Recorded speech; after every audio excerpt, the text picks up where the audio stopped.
Folks, this can cost you hundreds of thousands of dollars. I'll get into that and then the latest home prices and insights for York Region for week ending July the 2nd, 2025. If you want to speak with me directly about your real estate situation, selling, buying, it's really simple. Below this video in the description, there's a link to my calendar. Click on that, book a time that's convenient for you, and we'll talk about whatever's on your mind. There are certain properties across York Region that stand out. These are the ones I want to speak about. There's this one, fairly new construction. It's a custom home. It's beautiful. Most of the windows in this home are like being in a condo. They're floor to ceiling windows, and there's a beautiful view of trees outside. What makes this home a bit unique and stand out from the rest of that neighborhood is that there's no basement to this home. It's a 2-story home. It does have an elevator, as a lot of other high-end homes have in that area, but the home is also a 2-bedroom home. It's a large home, but a 2-bedroom home. It's beautiful, stunning, but it's a 2-bedroom home, and it's priced a little bit higher than what a home typically would sell for in that area. That is more traditionally a family type home with 4 or 5 bedrooms. You know, your typical, has the basement, finished basement, and so forth. There's another home.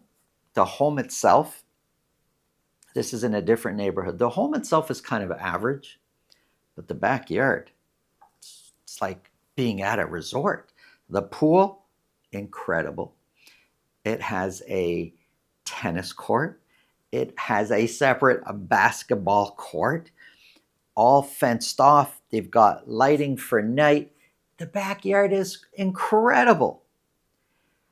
It's for sale, but way more expensive than all the other homes in the neighborhood. And a third home, new construction, custom made in a more established type of subdivision neighborhood. It's not in a brand new, it's a custom made home in an older subdivision. It has all the bells and whistles you could possibly imagine. For sure, it has the heated driveway. It has 12-foot and 14-foot ceilings. It has all the bells and whistles. It is a truly stunning home.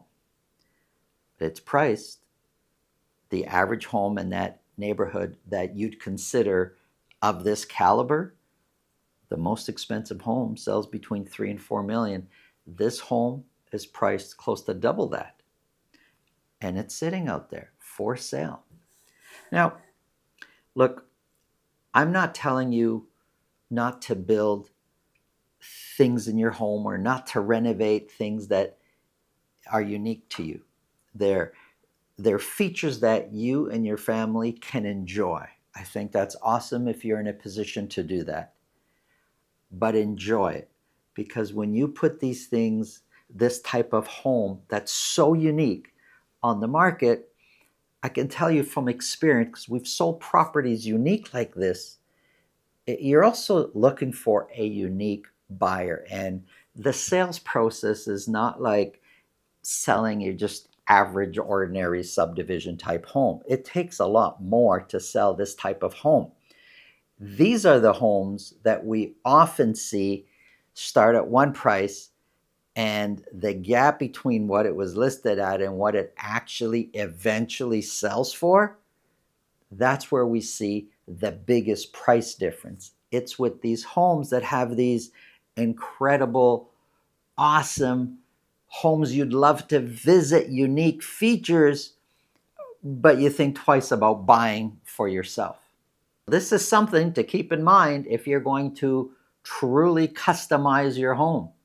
Enjoy the features yourself, but these homes often take longer to sell, and these are the homes that we see the biggest difference in price from where they're listed at and what they sell at.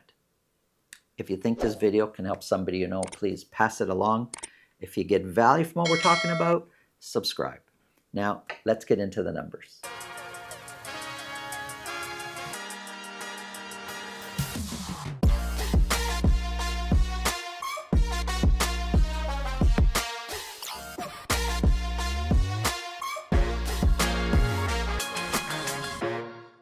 Folks, here we go. York region. Our focus is on detached properties only. I'm trying not to mix the data with semis and towns and other things. So this is just for detached properties, and we're only looking at Vaughan, Richmond Hill, and Markham. I have 3 months here of average sold prices. If we go back beginning of April, we saw average sold price for these 3 cities trending down. Then we had just a little jump over a few weeks, and then overall trending down again. Let's start off with Vaughan. For week ending July the 2nd, sales jumped way up. Like in most areas, sales are trending down. July and August are typically volume-wise a little bit slower. We see fewer listings and fewer sales. It's just, we see it almost every year. But Vaughan, detached properties, I don't know what happened. Everybody woke up and decided, well, not everybody. I mean, there's only 36 sales. It's not like there was a ton of sales. But 36 detached properties were sold. 6 of those sold at $2 million or more. Average sold price is now sitting at $1,670,000. Average sold price pretty clearly trending downwards. 1607 is 7% lower than the same week a year ago. The median price of $1,561,000 is 1% lower than the same week a year ago. The dotted line, that's a 4-week moving average. It's just a different way of looking at the data and smoothens off the weekly peaks and valleys and may make it easier to spot a trend. And so when we look at the dotted line, both for average price and median price, overall trending down. Average price more predominantly trending down. The median price was, and the last couple of weeks, maybe not so much. 36 were sold, 6, so 17% sold at list price or more. Listings, we're seeing fewer listings, not by a lot, but fewer listings. 647 are available for sale. Now, so that's active listings. And since the beginning of the year, almost every single week, there's been more and more listings sitting on the market available for sale. But for the last couple of weeks, we're seeing that number start to come down. A big reason for that is fewer and fewer listings. But still, 647 are available for sale. Only 5.6% of those actually sold for week ending July the 2nd. So there's not a lot of sales happening.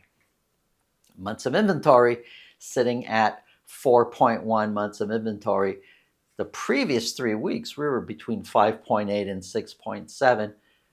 But because sales jumped up 36 in 1 week versus what we were experiencing before that, months of inventory has come down to 4.1, which is more in line with some of the other weeks that we've had where sales were a little bit higher. That's Vaughan. Let's look at Richmond Hill. Also, sales jumped way up versus the previous few weeks. So 26 detached properties were sold in Richmond Hill. 5 of those sold at $2 million or more. Average sold price is $1,706,000.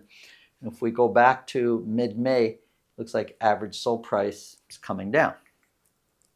Versus the same week a year ago, $1,706,000 is 11% lower. The median price of $1,665 is 7% lower. You can see average price, median price, using the 4-week moving average, trending downwards. 26 we said were sold. 5 of those, so 19% sold at list price or more. Listings, fewer listings now. Active listings was trending up, now starting to turn the other way. 4.5% of all detached properties in Richmond Hill for sale actually sold. And months of inventory sitting at 5.2 months of inventory. Look at these crazy numbers. 13.3 shoot down to 5.8, 13.7, 4.7. That's just because of the volume of sales each week is shifting up and down. Here's Markham. Markham's a bit more steady. So 27 detached properties sold. 4 of those sold at $2 million or more. Sales are not really trending in one direction or another. Average sold price, to me, looks like overall coming down. We're now at $1,555,000 for the average detached property sold in Markham. 1,555 is 18% lower year over year. The median price of 1,419 is 21% lower year over year. The dotted line, the 4-week moving average, a bit all over the place. I would say overall, when you look at the larger spectrum, prices are trending down. The dotted line kind of shows it as maybe a bit more flat up and down. 27 were sold, 6 of those, so 22% sold at list price or more. Like most areas, listings are trending down. Active listings starting to turn and come down. 5.6% of all properties or detached properties available for sale in Markham actually sold. Months of inventory, pretty much a balanced market at 4.1 months of inventory. Here's a quick summary. In most cases, if you're looking for a detached property in Vaughan, Richmond Hill, or Markham, it's probably more of a balanced market. But there's some neighborhoods where there's a lot more properties available for sale. It may be more of a buyer's market in those areas. Thanks for watching. Have an awesome day.